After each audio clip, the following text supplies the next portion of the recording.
نمازی اور شیطان کا واقعہ۔ ایک شخص اندھیری رات میں فجر کی نماز کے لیے گھر سے نکلا۔ اندھیرے کی وجہ سے اسے ٹھوکر لگ گئی اور وہ منہ کے بل کیچڑ میں گر گیا۔ کیچڑ سے اٹھ کر وہ گھر واپس آیا اور لباس تبدیل کر کے دوبارہ مسجد کی طرف چل دیا۔ ابھی چند قدم ہی چلا تھا کہ دوبارہ اسے ٹھوکر لگی اور وہ دوبارہ کیچڑ میں گر گیا اور اٹھ کر پھر دوبارہ گھر واپس گیا، لباس بدلا اور مسجد جانے کے لیے دوبارہ گھر سے نکلا۔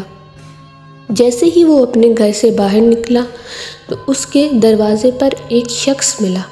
وہ اپنے ہاتھ میں روشن چراغ تھامے ہوا تھا۔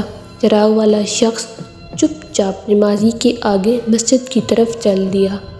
اس مرتبہ چراغ کی روشنی میں نمازی کو مسجد پہنچنے میں کسی دشواری کا سامنا نہیں کرنا پڑا۔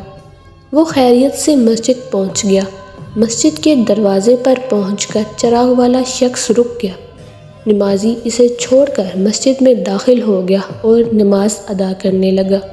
نماز کے فوراً بعد جب وہ مسجد سے باہر آیا تو وہی شخص اس کا انتظار کر رہا تھا تاکہ اس نمازی کو چراغ کی روشنی میں گھر چھوڑ آئے۔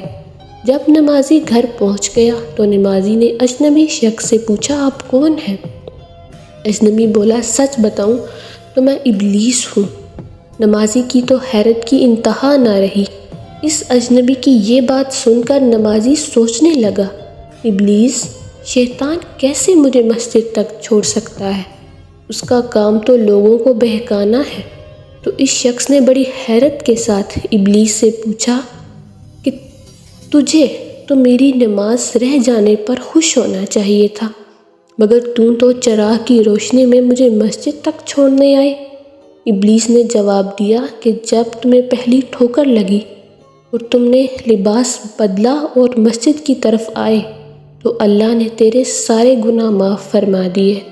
جب تمہیں دوسری دفعہ ٹھوکر لگی تو اللہ نے تمہارے پورے خاندان کو بخش دیا، جس پر مجھے فکر ہوئی کہ اگر اب تمہیں ٹھوکر لگی تو اللہ تعالیٰ کہیں تمہارے اس عمل کی بدولت تمہارے سارے گناہوں کو بخش نہ دے، اس لیے میں چراغ لے کر آیا کہ تم بغیر گرے مسجد تک پہنچ جاؤ۔ اس شخص نے جیسے ہی یہ بات سنی تو اس نے اللہ تبارک تعالیٰ کی بارگاہ میں اپنا سر جھکا دیا اور اللہ کا شکر ادا کیا۔ تو یہ ہے ہمارے رب کی شان۔